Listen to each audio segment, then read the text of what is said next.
So ito po yung mga napitas ko kanina kasi nawala po yung mga ibang video ng pagkuha ko kasi na full storage po tayo. Ayan ah. Please like and subscribe. Click the bell.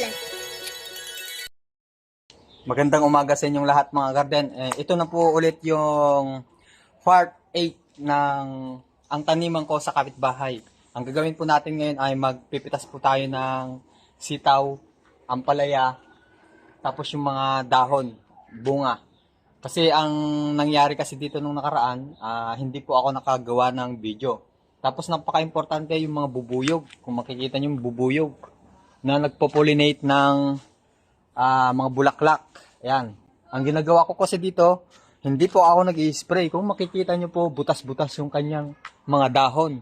Saka hinahayaan ko lang na kung makikita nyo mga uod dito.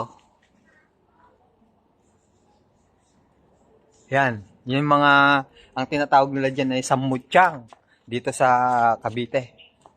Tapos yung mga blue ternate, ayan.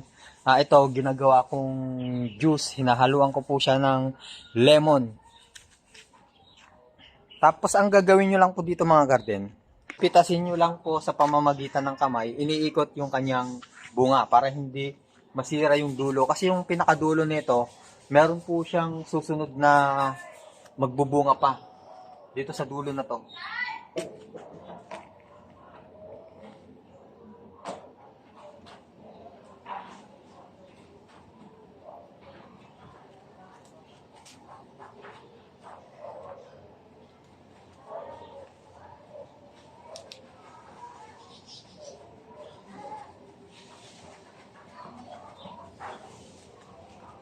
Ayan.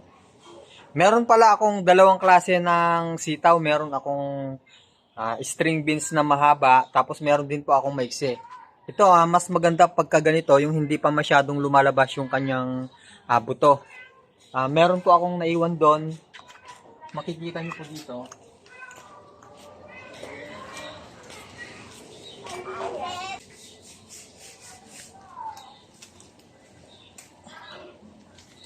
Yan. Ganyan po yung itsura niya kapag gusto nyo na pong tanim. Ang kulay ng buto nito itim. Kulay itim. Ayan o. Kapag tuyong-tuyo na ganito, pwede nyo na pong idirektang itanim. Pero kung maraming naninira dyan sa ground, ilagay nyo lang po sa plastic container sa mga baso. Mag-recycle po tayo. Po yung sitaw na sinasabi ko na black beans. Ito yung hinahalo nila sa pata. Kapag ka nagluluto ng pata, ito po yung tsura niya.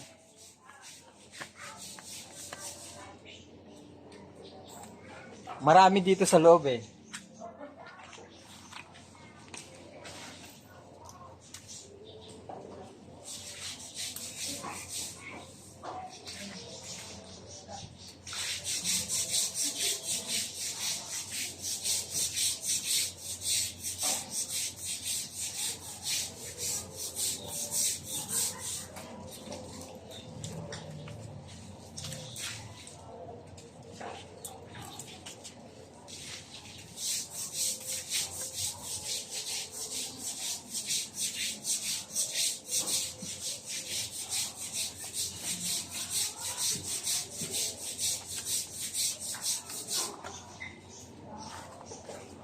Ayan. Napakadami pa sa loob. Marami na po akong naipon nito. Hindi ko na lang nakukuhanan ng video kasi kapag umuwi po ako galing sa trabaho, madilim na. Ayan siya. Mamaya ipapakita ko po sa inyo yung mga buto na naipon ko. Tapos gagawa po tayo ng seed savings. Kasi yung mga napoproduce kong mga buto dito sa aking garden, yung mga hindi ko na itatanim, binibigay ko sa isang group ng Filipino Happy Gardening Worldwide. Ayan. Shout out po sa inyong lahat. Tapos may pipitasin po tayo dun mga garden, yung ampalaya. Kasi mas maganda kapag nagpitas po kayo ng ampalaya, yung malambot, lalo pagka nagluluto po kayo ng pakbet o kaya paksiw, ayan, napakasarap. Tapos nag-iwan na rin po ako dito ng pang seed savings po natin para may maipamigay tayo. Tapos meron tayong maitatanim sa susunod na pagtatanim ulit.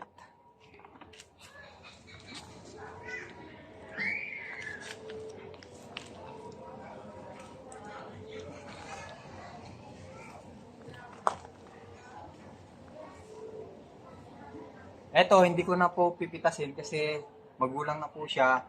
Dito na lang po ako sa malalaking bunga. Dito ako magkukuha ng mga buto para mas maganda.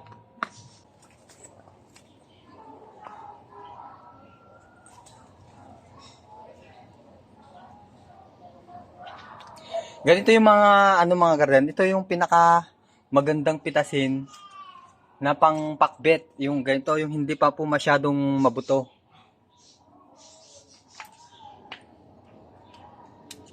Yan. Dami niya.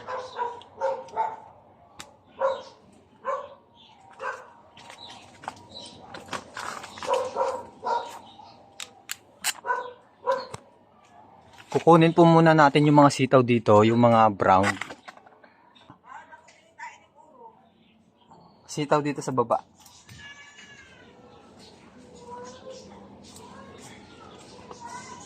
Ano pong bunga dito na na brown, ayan. Astig.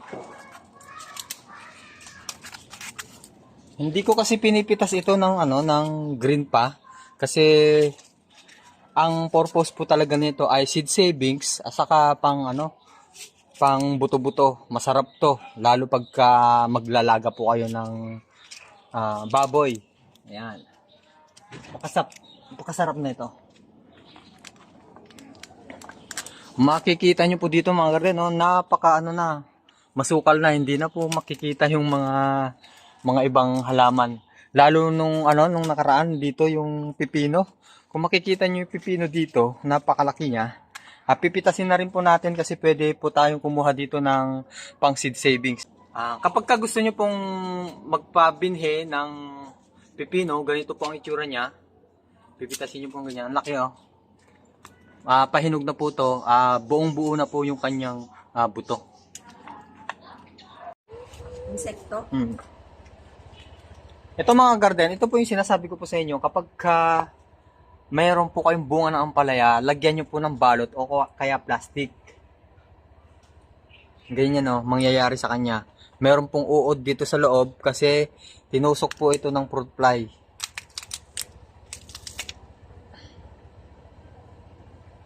Ayan, pero so ito po yung mga napitas ko kanina kasi nawala po yung mga ibang video ng pagkuha ko kasi na full storage po tayo. Ayan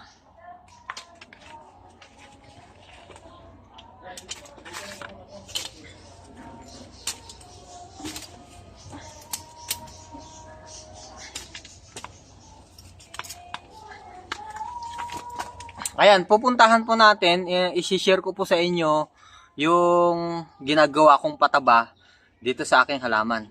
Doon sa aking harap ng bahay kasi meron pa akong tanim doon na ampalaya, yung mga maliliit, nakalagay lang po sa paso. Tapos pala dito sa banda dito, dito ako kumukuha ng mga dahon kasi masarap din ito pang sahog sa munggo.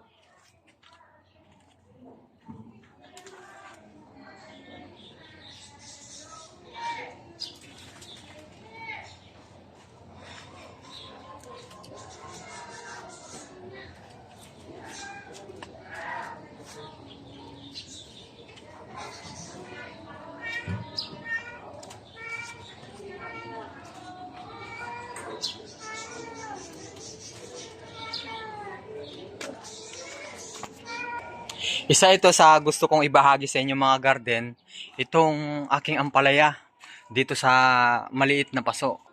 Ayan, kung makikita nyo po, ang dami niya pong bunga na maliliit. Isa, dalawa, tatlo. Ayan mula dito sa pinakababa, kung makikita nyo po, meron po siyang suwi dito na lumabas. Ayan isa, dalawa, Tatlo. Ayan o. Sunod-sunod po yan. Hanggang dito. Ayan o. Ayan. Ayan. Yan yung mga bunga. Tapos yung mga basil ko. Yan mga basil. Meron po akong neem tree. Kapag ka meron po kayong neem tree, ito ang pinakamagandang fungicide. At saka pataba sa inyong mga halaman. Ginagawa ko po dyan, tinatadtad ko po tapos binababad sa tubig. Yun yung dinidilig ko sa lupa. Kasi ito ay mayaman sa nitrogen saka fungicide. Pati ito, ano din, pwede nyo rin gawing pataba sa inyong halaman. Tapos ito yung aking Burgundy. Ayan.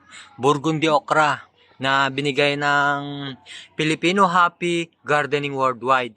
Sila dun sa grupo na yon ay sila po yung nagbibigay ng mga buto. Nagbibigay ng mga buto, mga palitan kung ano yung mga gusto nyong kapalit na buto sa inyong mga halaman. Tapos napaka-importante yung tubig. Ayan, meron po akong istakan ng tubig kasi dito mayroong chlorine yung tubig.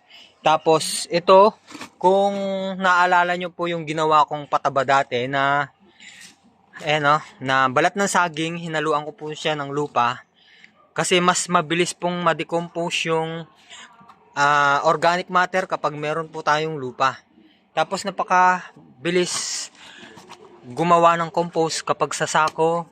Sa kapag meron po kayo dito, lagayan ng mga sibuyas, ito. Lagayan ng sibuyas, tatadtarin nyo lang po yung mga balat ng saging, ilagay nyo po dito. Mas nagpo-provide po kasi ito ng hangin para yung cycle ng hangin saka init ay umiikot-ikot po dyan. Mas mabilis po ma-decompose yung mga organic matter. Tapos ito po yung aking ma-harvest mga garden. Meron po akong ampalaya dito na pang seed savings na. Tapos ito yung kinain ng fruit fly na seed savings po natin. Ang dami pong seeds na makukuha po natin. Tapos dito, yung mga sitaw na maiksi. Ayan. Tuyong-tuyo na po siya. Pwede na po natin gawing pangtanim. Tapos itong pipino. Makikita nyo po itong pipino. Napakalaki. Ayan, seed savings po natin din ito. Abangan nyo po mga garden. So ayan mga garden, maraming salamat po sa inyong panonood. Sana po ay meron kayong konting natutunan dito sa video ito. Bye bye mga ka-garden, maraming salamat po sa inyong panonood.